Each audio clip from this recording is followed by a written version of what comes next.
आज जो मैं आपको सुना रहा हूं कहानी, शायद सुनने के बाद आपकी आंखों में आ जाएगा पानी।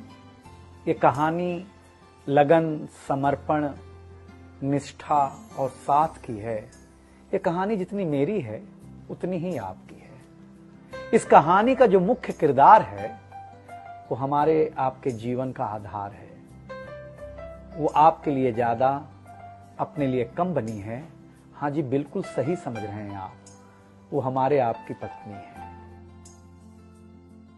वो हमारी आपकी पत्नी है। कभी आपने सोचा कि वो आप एक के साथ रिश्ता जोड़ा था, लेकिन एक के साथ रिश्ता जोड़ने के लिए उसने घर, गली, आंगन, मोहल्ला, सखी, सहेली, माँ बाप, न जाने कितनों रिश्तों से अपना मुंह मोड़ा था। याद करिए, जब आपके साथ ब्याही थी और आपके घर आई थी तो बहू, भाभी, दुल्हन, न जाने कितने नामों के साथ बुलाई जाती थी। ये सुनकर के वो मन ही मन मुस्कुराए जाती थी। घर के सारे लोग उसी के भरोसे रहते थे। शायद इसीलिए अंग्रेजी में हम उसे हाउसवाइफ कहते थे। कुछ ही दिनों तक उसने दुल्हन होने का आनंद जिया।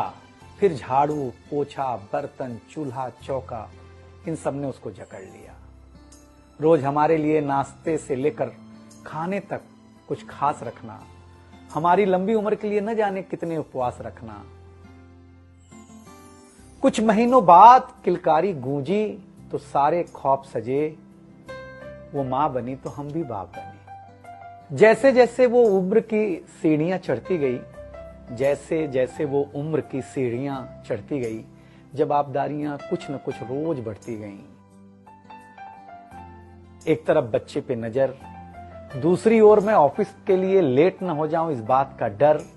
सब कुछ बराबर हो, कुछ रह न जाए, और इस बात पर भी ध्यान कि गैस पर रखा हुआ दूध कहीं बह न जाए। घर वालों की फरमाइशों का चूल्हा जो एक बार चलता, घर वालों की फरमाइशों का चूल्हा जो एक बार जलता, तो कब सुबह, कब शाम, कब रात हो गई उसे पता ही नहीं चलता। इन व्यस्तताओं के बीच समय का चक्र कुछ इतना तेजी से चला, मुन्ना कब मनोज हो गया, मुन्नी कब सुमन, पता ही नहीं चला। अब तक जो था प्यार, अब उसने अपना नाम बदल करके रख लिया था तकरार। बेटी को लेकर के कहना कि कुछ ज्यादा ही मन बढ़ा रखा है, तुम्हारे प्यार ने इसको सर पे चढ़ा रखा है। अब तो वो मुझे भी देने लगी थी ताना, अब तो वो मुझे भी देने लगी थी ताना, ऑफिस में ही रहा करो ना, 2-4 घंटे के लिए घर के आना। शादी के इतने दिनों बाद भी आज भी हमें सुनना पड़ता है कि न जाने कौन सा पाप किया था जो आपके साथ ब्याह किया था। और ये तो रोज की थी कहानी। कितना जोर से कहना कि घर के सारे सदस्य सुन लें कि एक दिन बीमार होती हूं ना, तो एक दिन बीमार होने पर किसी को कोई देता नहीं है 1 गिलास पानी, लेकिन जैसे ही उसे आपके तबीयत खराब होने का होता आभास, आकर के बैठ जाती थी आपके पास।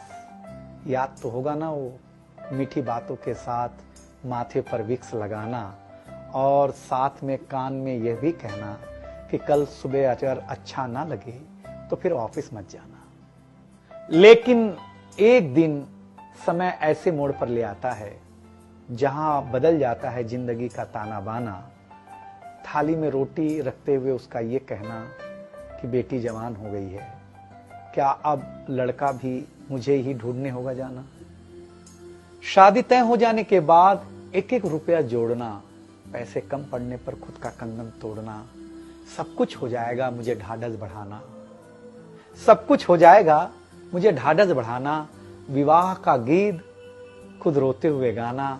याद तो होगा ना आप लोगों को ये गुजरा हुआ जमाना। कुछ समय बाद जब हम जवाबदारियों से मुक्त हो जाते हैं तो कुछ ज्यादा ही धर्मयुक्त हो जाते हैं। उम्र के अंतिम पड़ाव पर हम बीमारियों के बीच जीने लगे हैं। बिना शक्कर की चाय पीने लगे हैं। लेकिन सच ये है कि जब तक हमारी आपकी पत्नी साथ है, चाय मीठी हो न हो, लेकिन जिंदगी में पूरी मिठास है। जबकि पत्नी के बारे में बहुत कम लिखा गया है, हर जगह मां का ही गुणगान है। मैं मानता हूं कि मां महान है, लेकिन आपके जीवन में आपकी पत्नी का भी महत्वपूर्ण योगदान है। तो आपसे निवेदन इतना सा है कि आप अगर घर पर हों या घर पर जाएं तो अपनी पत्नी का हाथ हाथ में रख करके संतोषानंद जी का लिखा हुआ एक गीत गाएं कि तू धार है नदिया की, मैं तेरा किनारा हूं, तू मेरा सहारा है, मैं तेरा सहारा हूं, आंखों में समंदर है, आशाओं का पानी है, जिंदगी कुछ भी नहीं, तेरी मेरी कहानी।